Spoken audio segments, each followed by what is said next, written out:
Hello, I'm your host, Peter Komendowski, and welcome to Surviving Bad, where we explore stories of survival, hope, and inspiration. Today we hear a man's testimony on the road to recovery. Cole has experienced the darkness of tough times and worked hard to heal and rebuild his life. With a little help from his friends and a whole lot of faith, he lives a drug-free day at a time. Let's meet our guest, Cole, and hear his story. Cole, welcome to the show. Thank you for having me. I'd just like to start to say, I believe that all throughout my childhood, there was a level of faith instilled in me. Still remember the prayers that we said, stayed at my aunt and uncle's house, and they stuck with me over the years. And every time I got to go to church with them, it had some impact on me, and there were seeds thrown forth. The scripture says that train a child in the way they should go, and when they're old, they won't depart from it. And I've really seen that scripture take fruition in my life. So parents, don't lose hope. Continue to sow seeds into your children and believe that someday, as you continue to pray for them, they will come out of that. That's another thing that's taken a big role in my life, is I believe I had people praying for me. The times that I struggled and was following, I had people that stood in the gap for me and prayed for me and believed that eventually I would come out of that. And prayers are effective and they are powerful and they will come to fruition. I always believed in God, and I always believed I was saved. I don't remember ever feeling like I needed to take that altar call, but one day I remember it was in 2005, and I don't like to glorify a lot of darkness. I like to talk about what God's done in my life and give all glory to him. In 2005, I remember being in jail and the guy giving an altar call, and I decided at that point that I was going to go up and accept that altar call, and accepted Jesus into my life, and everything started to change at that point. All of a sudden I started to go to read my Bible in my cell. I started to go to every Bible study they offered. And I believe the scriptures as I read them. I used to knock on the jail door because it says, ask and you shall receive, seek and you shall find, knock and the door shall be open. And I took that word as a fact, and I started to knock on the door, believing that eventually God would open that door in his time. And I had the faith, and I continued to speak it out and continued to do it. And in his time, eventually he did. I remember I was transferred to another county jail because I was on probation, and they said, you're going to go to prison no matter what. But I continued to keep faith and continued to hope. And then when they took me to court that day, they said, well, you're going to go to prison to a violators program. And he said, well, how long have you been in jail? And I said, 6 months. He said, I think that's been long enough, don't you? And I said, yes. And he said, hey, hang on here a second. And he went back and talked to the judge one more time. And then he came back and he told me, you're going home today. And I didn't believe him. I thought he was joking, but that was God answering my prayers. And he made a way, and he invited me an opportunity to go home. There was a church in town that I knew I should have joined. However, I didn't follow through with that. Instead, I continued to read my devotionals and read my Bible every day for a while. But after a while, I started to read it less and put it up on the shelf, and it started to gather dust. And in Luke, it talks about that, that the devil will come along with the cares of the world and stuff, and he'll take that seed and he'll steal it away. And that's eventually what it is. I got caught up in the cares of the world, and I started to shrink back on my reading every day and my follow through. And I started to slip back into that old pattern of life. And it happened so easily before we even realized it. And then it just took me back down on that bad road again. And eventually I lost the job I had. I lost the place I was living in. And I ended up being homeless just so I could be in an area where I could use drugs. And as long as I had drugs, I had a place to stay. I remember like I said, I believed in God and I was saved at this time. And there's the story of the Nicolaitans. The Nicolaitans, God says it in Revelations that he hates the Nicolaitans, but I was a Nicolaitan at that time. And a Nicolaitan believes that all they have to do is ask for forgiveness of their sins at the end of the day, and they're fine to continue to live however they want to live. And that's how I believed at that time. Since then, I do no longer believe that way. But I remember one night driving in my car and crying out to Jesus to just help me, because I was sick and tired of living the way I was living. I was sick and tired of the people I was hanging out with, and I was just miserable. And I cried out to Jesus with all my heart to help me in that situation. And he answered my prayer in an expected way. That same night I was arrested. Who would believe that being arrested is an answer to prayer? But for me in my life, it has been an answer to prayer. And he put me in jail. And I came across a book by Max Goebel called Unchained. And he was an ex-outlaw biker. And he talked about his story of recovery. And he ended up starting sober living houses and stuff like that. And a chance for people to get out of the situation that I was in and start over and start to live a life in Christ. And I asked the Lord if there was any place like that in Iowa, I would like to go to it. And it sounded like such a great opportunity, but I didn't know of any such places. Well, when I ended up getting out of jail, my mom came to me with a brochure for Midwest Mission Bible Training Center. My great aunt had given it to her. She knew somebody in the program, and I read it and I said, wow, this sounds like exactly what I was asking God for. It seems a little strict and a little bit too much. It was 5.5 hours of Bible study a day. I was like, and it was an 8 to 10 month program, and it seemed a little long. And I didn't know if I could do it, but it did seem like God was answering my prayer. So I told her, yeah, I'll go. And I tried to drag my feet as much as I could before I went. But I eventually did go, and it was in 2007 that I went. Well, we're going to take a short break because this looks like it's going to be a very interesting story. We're going to continue our conversation with Cole in a few minutes. Stay tuned. You don't want to miss this.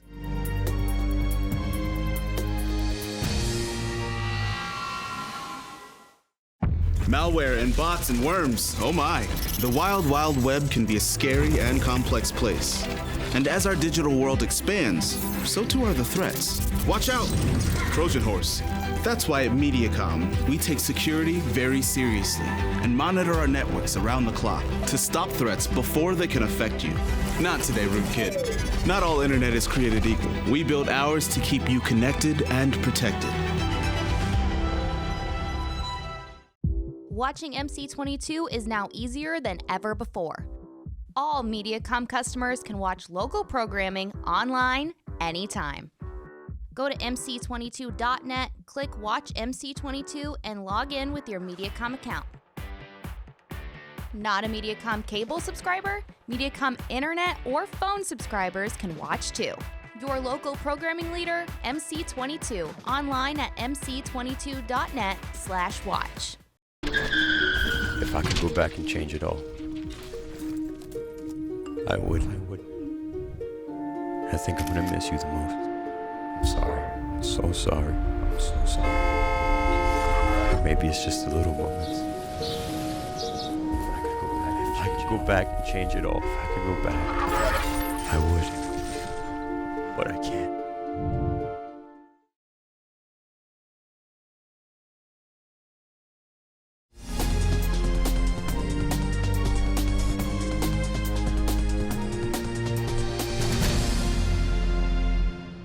Welcome back to Surviving Bad. We're talking with Cole as he shares his story about the road to recovery and the help he had along the way.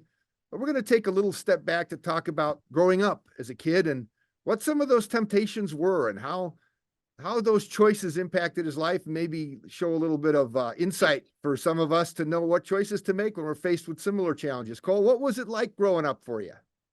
I grew up in a good family, a lot of support, stuff like that. I don't know where I went wrong. I remember in fourth grade actually just having this idea of getting some alcohol and drinking it with my friends. And that was the first experience I had with getting in trouble.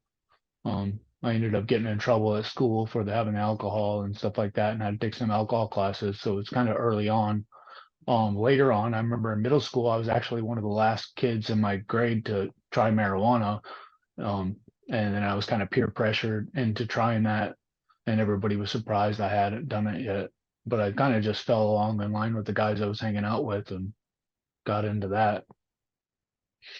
And it all kind of digressed from there. Did most of the problems come from stuff you did when you were high? Usually, yeah, it would happen when I was using drugs. When I was using drugs, I would avoid my family. I wouldn't want to be around my family like that. So I would just isolate, just go into another world. I wouldn't want them to see me like that. That must have been tough on you growing up. Yeah. I mean, my family didn't like it when I was using stuff like that. So. Did you try when you were young? I mean, did you? When was like the first time you got arrested?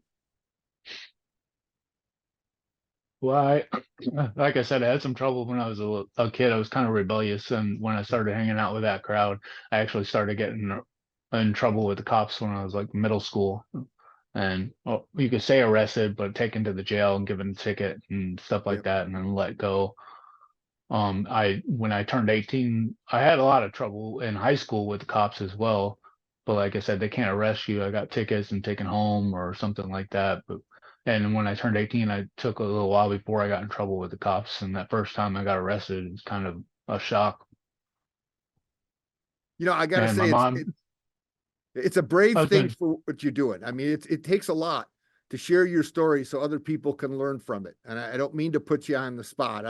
But it is a sign of bravery because it also shows that you're really firmly and dedicated to your recovery. So, you've had a lot of tumultuous years with a lot of challenges, but getting involved with the Mission Bible Training Center really made a difference for you.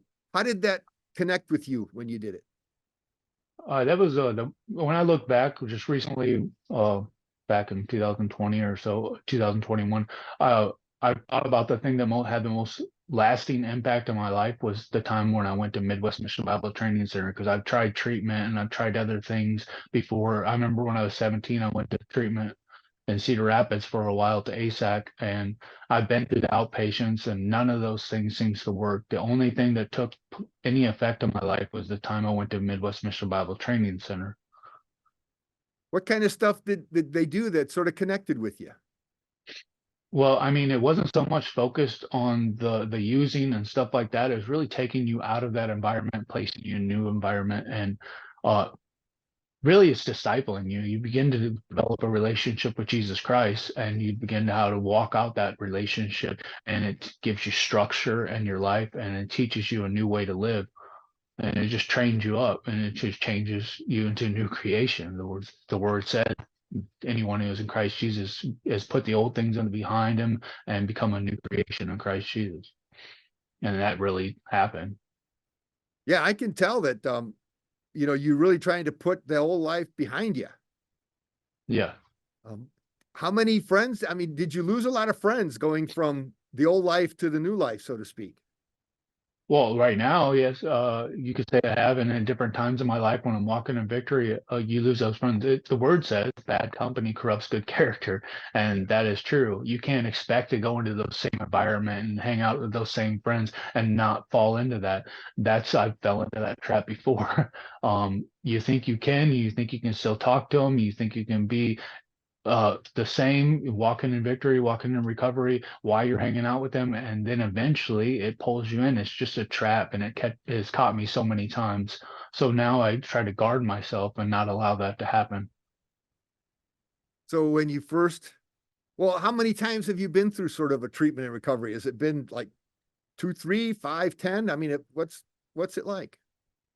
Well, I haven't always been like in a recovery program, but I've been through this journey off and on quite a few times. A lot of, we say it's going around the mountain. I've went around the mountain quite a few times, and now it's time to start going up the mountain and learn my lessons and quit going around the mountain because it doesn't work. I've been in and out of jail a lot. I've been to prison a couple of times. I've bumped my head a lot, and I've learned from all those mistakes. We use them as times of discipline to learn the lesson and grow from them. That's fantastic. We're going to take another break. I want to hear more about you climbing that mountain. So we come back, we're going to talk to Cole about getting up to the top of that mountain. See y'all after the break.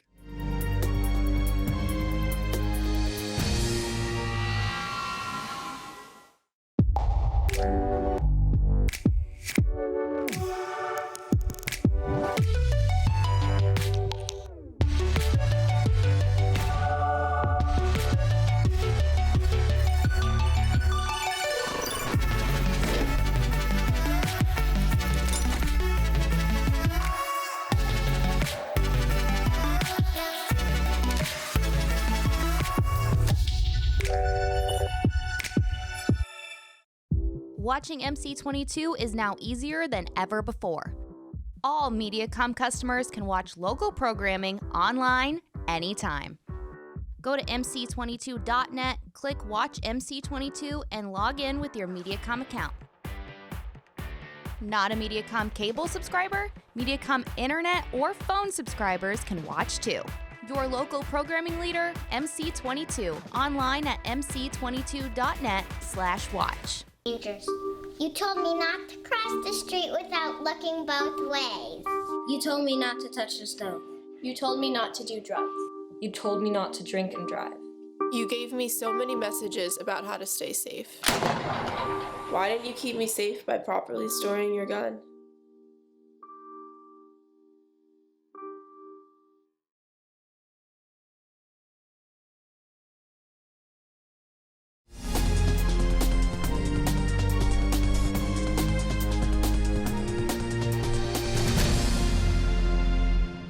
Welcome back to Surviving Bad. We're talking with Cole, who is sharing his testimony and dedication to living a clean, Christ-centered life.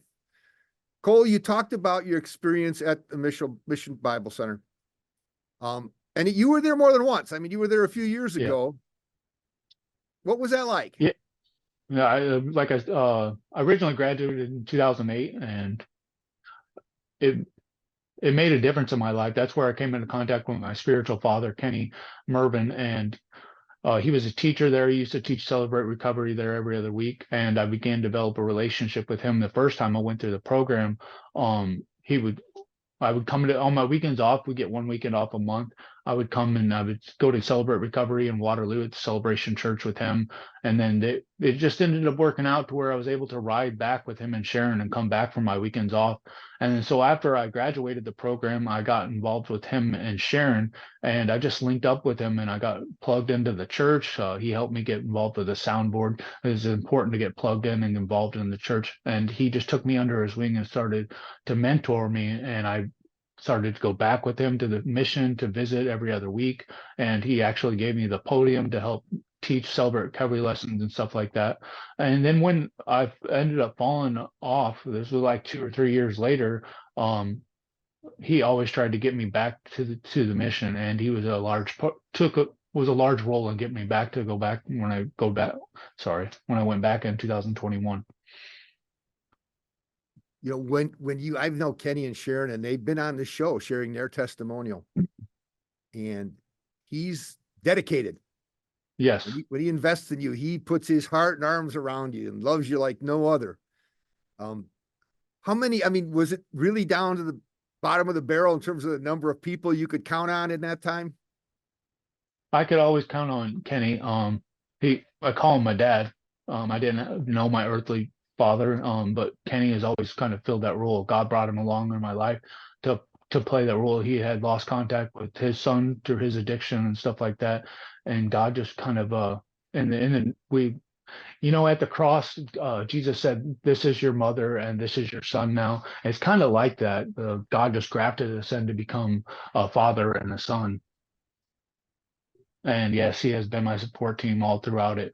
Like I said, he took me under his wing and he kind of groomed me. And we spent all of our time together. We went fishing together. We went to church together. We went and celebrated recoveries all throughout the state together. We spent a lot of time together. He started getting me to go to ministry school. It's ISOM, Iowa School of Ministry in Urbandale. And I started going one weekend a month with him and Sharon. And I started working on getting my credentials and stuff like that.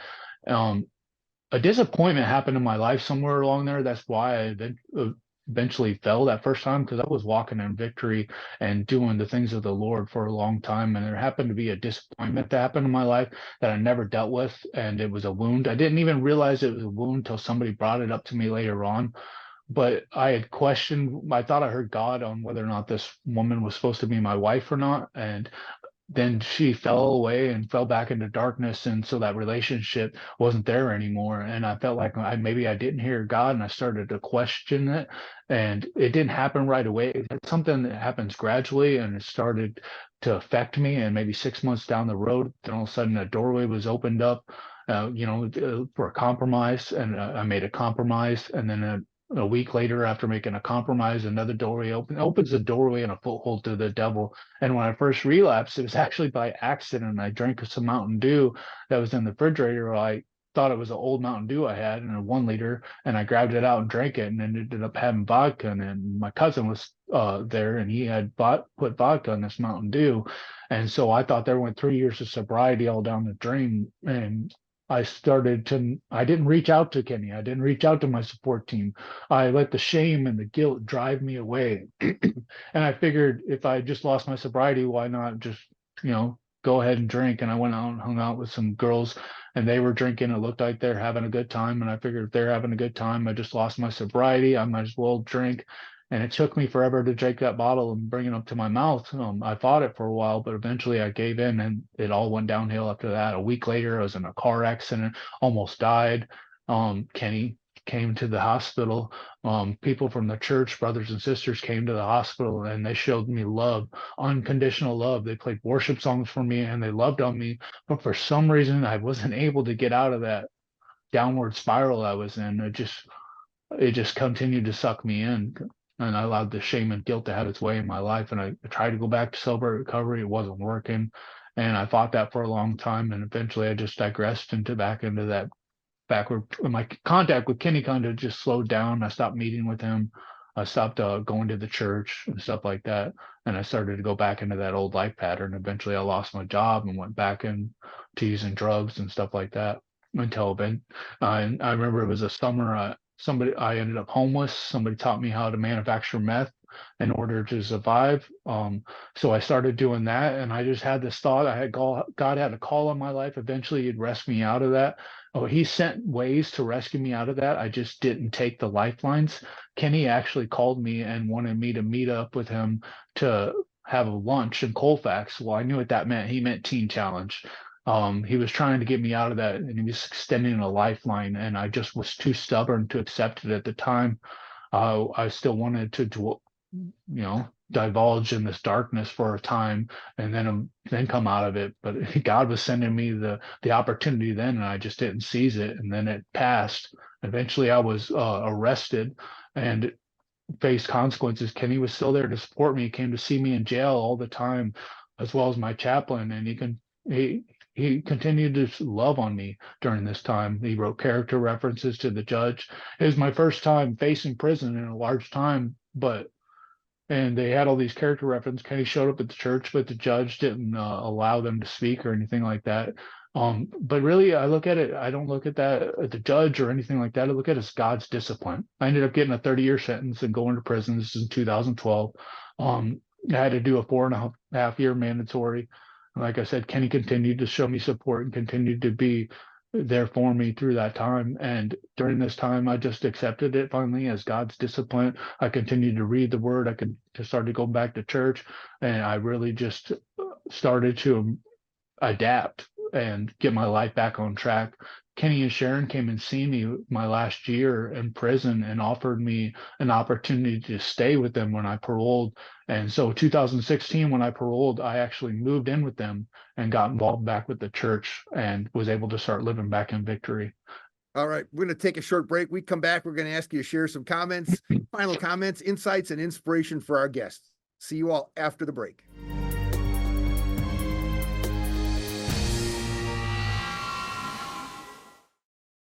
Watching MC22 is now easier than ever before.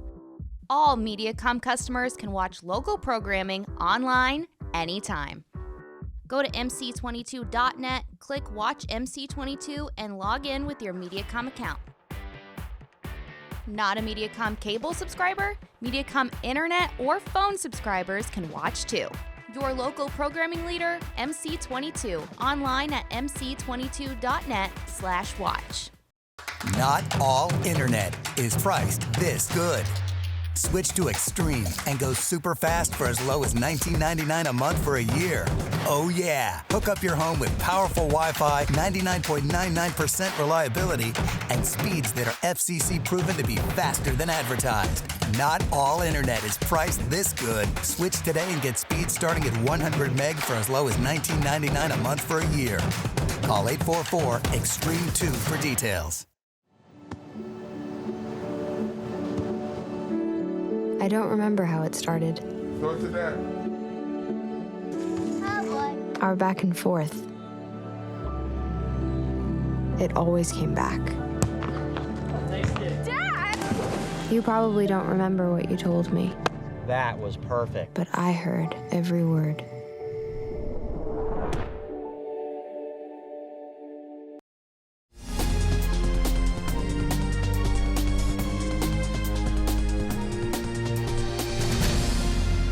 Welcome back. Today on Surviving Bad, we're talking about the challenges of recovery and overcoming bad choices.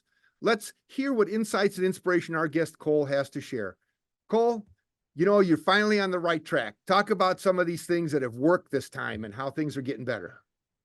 I started to hang on to the promises of God. That's what got me through the tough times and through all the hardship. I looked at those as lessons to learn from, and I hung on to God's promises and that He is faithful and He is true and He will fulfill those promises. When I prayed according to His promises, believing in faith that He would come through, and He made a way. He always makes a way. He made an opportunity for me to go back to the mission and get my life back on track. And through this time, it was just totally different. I was able to get my intimacy back with the Lord and start to get that relationship back.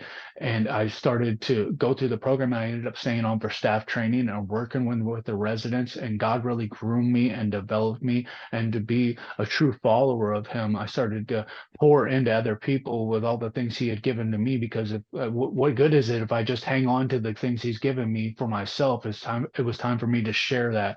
And eventually became a director of Midwest Mission Bible Training Center, which, if you know anybody that they have a sign out front that says hope for the desperate, that's struggling or going through some alcohol addiction, drug addiction, mental issues, and you need a resource, a place that you've tried everything else, that nothing else will work. Give the mission a call and they can help. It's an 8 to 10 month discipleship program that really takes them out of the world and gives them a new way to live and a new structure in their life. So now I've left the program, but I'm still involved with them. I still talk to them regularly. I finished my commitment as a director up in August, and I'm meeting with Kenny every week. We're doing a mentorship class. He's mentoring me in a class through the ISOM I'm trying to finish on to get my credentials. There was a couple classes I had left off on when I fell back before, and me and him are meeting every week, and I'm trying to get the requirements so I can end up being a pastor of the Assembly of God's Church. And I've been working, paying off all my fines and stuff like that. I'm trying to transition into a new chapter in my life. And luckily, for the support of my family, they have stepped up and filled that role and helped me transition, because they have never given up on me, and they've seen the potential, and they know that God is working in my life.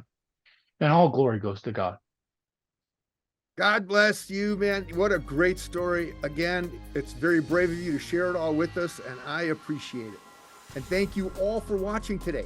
Check out our website at healthyiowa.org and keep your eye on MediaCom MC22 for our next episode of Surviving Bad, where we explore stories of survival, hope, and inspiration. On MediaCom MC22, your local programming leader.